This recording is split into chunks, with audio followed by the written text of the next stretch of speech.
ñun dañuy toog élèves ñu wax ñoo parce que gis nga nit ki balaa ngay tagg sa bopp da ngay wax say problème ba tey et je le répète je le dis il dit en Afrique il n'est pas question de réinventer la roue mais ce qui a été fait ailleurs et qui a produit des résultats si on le fait avec la même rigueur on aura les mêmes résultats sinon plus Ouais.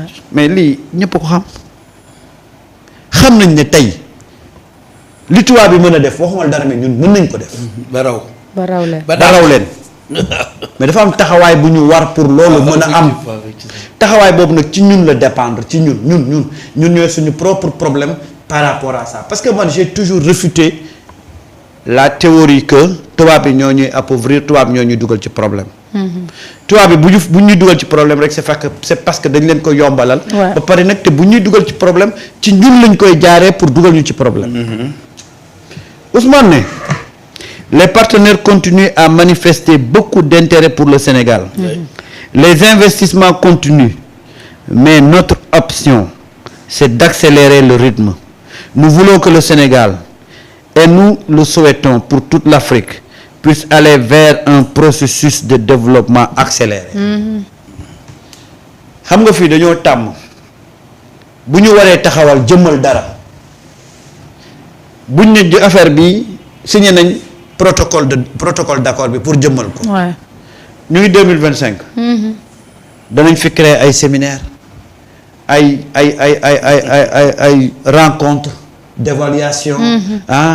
ay lu nekk danañ ko fi def en terme pour yàq xaalis yi balaa ñuy exécuter ce programme là fekk 60% du programme lekk nañ ko ci ay séminaire ay conférence ay lu kenn xamul ñu nekk ci hôtel yi rek di taxawaalu te loolu mooy tardel projet yu bare c'est-à-dire que nous on est trop protocolaire dans nos projets. On est dans les vieilles habitudes. moo tax il demande à ce que li ñuy def ñu accélérer ko. on doit accélérer la cadence. On doit accélérer le rythme.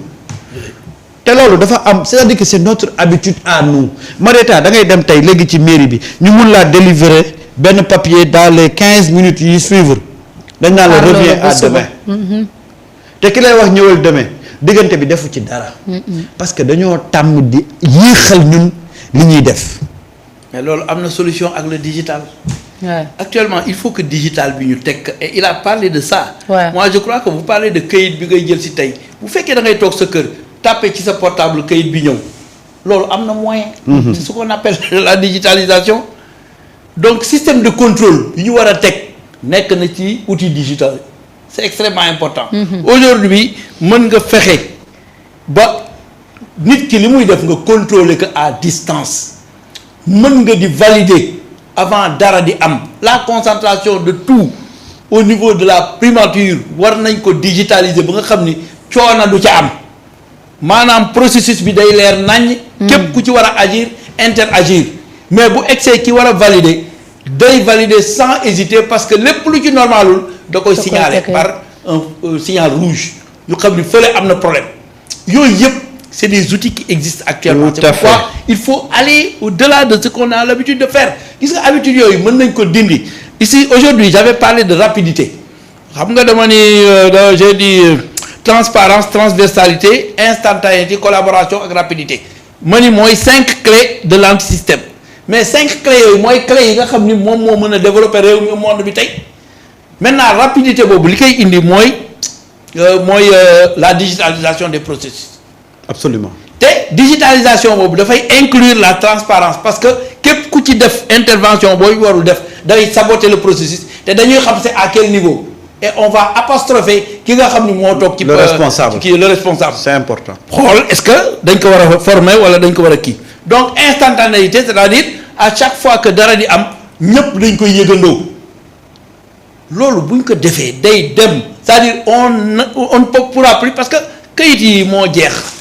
C'est-à-dire au fond lépp day doon informatique lu nga xam ne dañ koy pousse muy dem ay boutons lay doon ay tapé lay doon les réunions maintenant c'est en ligne aujourd'hui si je dois faire un conseil d'administration on dit pré-conseil alhamdulillahi rabbil alamin les gens ne sont pas disponibles waaye période boobu mën nga jël 15 minutes wala 20 minutes def réunion en ligne ministre ba ma nga fan ma nga Chine dire comme ma nga fan mi ngi bureau président du mu tuddati le DG mi ngi fan mi ngi bureau PCA mi ngi fan PCA mi ngi bureau les autres organes de l'État ñu ngi seen bureau mais à leur temps 3 heures ñëpp nañu connecté wu tak tak tak tak. absolument foofu la am na toll. mais loolu moo war a dox loolu bu amee dootul am yéexaay bi nga xam ni dañ doon wax ce sont les lenteurs administratives et là on pourra réformer l'administration. absolument. te su ñu defee noonu rek mbir bi dox. te monde bi foofu la toll te ñun attention ñu bañ ko ñu bëgg ko dañu fay dem. ñu bañ ko ñu bëgg ko dañu fay dem par force. loolu kenn mënul nekk en reste. Ousmane mu ngi ci. te Ousmane du bàyyi tant que loolu amul Bassirou Diomaye Diakhar Faye du bàyyi tant que loolu amul te il y a des outils pour ça outils yooyu dañ ko teg. gis nga je crois que même l'université. j'avais amené dama koy wax ndeene man maa dem foofu ak sama informaticien waxanteeg ndeene ni que biir système ticket yi mën na jeex nii ñuy defee ay bourse muy indi ay retard de bourse mën na jeex. y a des outils digitaux yu nga xam ni mën nga am sa carte bu nga xam ni carte bi dañ koy recharger sa bourse da ciy nekk c'est-à-dire doo am problème mu ñuy kii bu ñu bësee bouton ku nekk sa bourse bi dina dem. voilà. mais yooyu yëpp bu ñu ko defee. day dem finalement c'est la rapidité dont je parle. absolument il faut que ñu dem foofu c'est le nouveau monde. mais on va aller dinañ dem foofu. gis nga dinañ fa dem. je suis toujours dans le discours de Ousmane. gis nga Marieta. Ousmane il est très intelligent. boo jógee ci discours véridique am il est très intelligent. xam nga Ousmane dafa génn ñun suñuy problème yu ñu am gis nga bu fa nekkoon di ragg Afrique parce que tubaab bi xam nañ le problème de l'Afrique. mais Ousmane dafa xam nañ ko mais mu won leen ne xam ngeen ko mais man danaa leen won ne man danaa ko wax te aw ma ci problème pour wax leen ko. loolu mooy honnêteté. waaye gis nga ba mu ca noppee. ba mu waxee problème ba pare dana leen waa léegi nag ñëw leen am na ay opportunité ak ay pas yoo xam ne teg nañ ko pour vous rassurer. pour vous pousser à venir investir. mu ne leen un paquet de réformes va accompagner la vision 2050 que nous avons déjà élaborée. Les réformes fiscales et douanières, les réformes de l'environnement des affaires, avec la réforme du code des investissements qui est en chantier, la réforme foncière, les réformes des différents instruments, code minier et code pétrolier, la modernisation de l'administration par la digitalisation pour rendre les procédures beaucoup plus rapides. mu teg ci mu ne investir au Sénégal, ce n'est pas aller à l'aventure. Oh là là. On a 2 atouts majeurs. La prévisibilité et la transparence. C'est ce que nous offrons aujourd'hui. waaw transparence ak léppay leer. c'est un discours attractif. oh là là ah. waaw. lii la wax. c'est-à-dire que voilà. chinois yi sax jommi nañ. convaincant. chinois yi sax mujj nañoo jommi. ah. chinois yi mujj nañoo jommi. mais voilà Ousmane. ah. c'est ça Ousmane. Biram. man voilà pourquoi la révolution. non man voilà pourquoi man je toujours je m'attarde sur Ousmane. man je démarre par Ousmane je termine par Ousmane parce que dama xam Ousmane il est qui il représente quoi c'est-à-dire que li mu commencé ak fi mu terminé c'est-à-dire que day woon tubaab ne leen ñun nous avons des problèmes yéen a ma ko gën a xam mais man awma problème pour wax leen ko.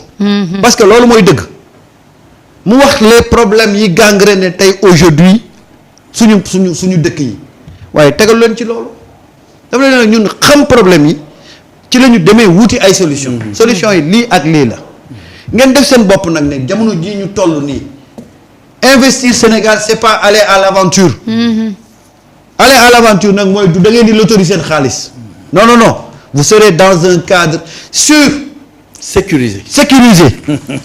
Ouais. Biram voilà le discours qu'il a servi au voilà à ces 1800 participants là waa lii ku taxaw ne lii tappale la kii loo ko war a wax moom kii wax loolu ah. kenn xamul. nga bàyyi ko rek il va se décrédibiliser. une fois encore Biram Ousmane a montré son leadership. Oui.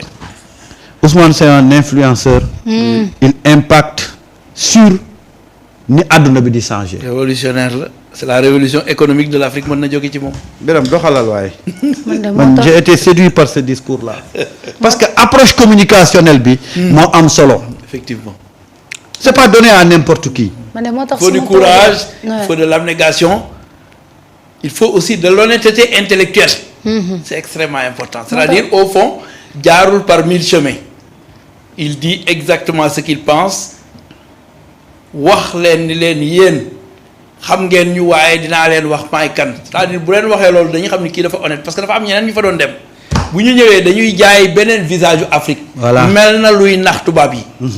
moom mu ñëw il dit la vérité xam nga bon depuis bi ñu nekkee opposition ba léegi fi ñu àgg rek dëggu moo ñu fa àgg dëggu boobu moom lay continuer ba ñu dem développement. absolument c'est extrêmement important. non c'est-à-dire que il a séduit parce que voilà un discours boo xam ne tey ça colle avec la réalité maintenant du monde les gens ont besoin d'un discours sincère. Les gens ont besoin d'un discours honnête. Effectivement. gis nga àdduna bi foofu la toll. On n'a plus besoin de ce discours-là calqué sur le colonisateur. Non. On doit marquer une rupture. On doit tenir le discours de l'Africain. Ce qu'il a dit, c'est ça un discours africain. Marieta. balaa ngay wax yow li nga bëgg ak fi nga toll. waxal la indil jafe-jafe ba pare. après nga wut solution. te ba tey ci discours am. amu ci benn connectation kuy yalwaan wala kuy ñaan. nee na ñoom ñëwuñu pour ñaan. effectivement. ci discours bi nee na mu ñoom. Afrique ñëwuñu pour ñaan ñun Sénégal dañu ñëw pour teg ay projet. wax la samay problème taxul ma yore posture ñaankat. déedéet. non kii la c'est-à-dire donnant c'est-à-dire au fond foofu mu waxee sax maa ngi fàttaliku le directeur de Huawei. mi ngi doon jooy benn jooy bu nga xam ni xëy na tey bu déggee discours Ousmane bi dina rassurer parce que nee na ma woon les procédures administratives au Sénégal dañuy dugal projet bu nga xam ni war nañ ko régler bu doon Chine la par exemple dinañ ko régler dans 2 mois parce que procédure yëpp dafa gaaw bu dee Sénégal la mën nga toog lu mat 1 an bu nga xam ni bureau bu nekk dina fa dugg fu nekk dinañ fa signer loolu yëpp c'est des procédures qu'on peut accélérer. Absolument. Par la transformation digitale du système administratif. loolu bu ñu ko defee rek procédure yëpp dinañ parce que lourdeur boobu. actuellement monde bi dafa gaaw c'est-à-dire quand tu te fixes un objectif nga ni lii laa bëgg def objectif boobu bu fekkee jël nga temps avant nga koy atteindre environnement bi nga nekk mooy changer ba dootoo soxla objectif boobu beneen objectif ngay fixer et c'est ça. qui fait qu'il faut de la rapidité dans les processus. Et puis très intelligent. xam nga lu mu wax. mu ne le monde s'affronte du point de vue économique dans un espace immatériel constitué de tout ce qui touche au numérique et aux technologies émergentes. Et dans une sphère économique classique représentée par la production agricole, industrielle et minière, l'Afrique doit pouvoir se positionner et capter les dividendes de cette situation. Dans la mesure où le monde a besoin d'expérimenter d'autres espaces de croissance qu'il ne peut, dans une certaine mesure, trouver que sur le continent africain. C'est-à-dire l'Afrique est l'avenir, l'avenir du monde. dama koy wax toujours gis nga kii ku ko comprendre ku ko comprendre rek sa xel dal ndax xam na fi mu jëm.